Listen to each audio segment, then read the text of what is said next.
meron tayong saging. Binili kasi bukas. Andito yung mga makukulit kong mga pamangkin.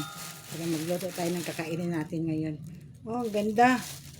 Ang ganda na klaseng saba guys. Dalawang piling. Piling ba yung Tagalog? Ayan. Mag-ano na tayo para magkain ngayon kasi wala tayong ibang naisip na kakainin. Nakakasawa na kasi yung ibang ano. Yan, oh. Busok kayo, so malaman. Malaman siya. Yan. Yan guys, so. Para kainin natin ngayon.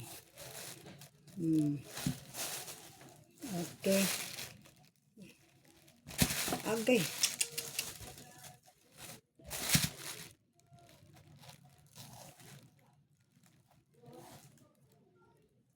Ang ganda ng klaseng saging. Diba? Okay. Maraming salamat. Yan. Maya-maya kakainin na natin. Maraming salamat guys at God bless everyone.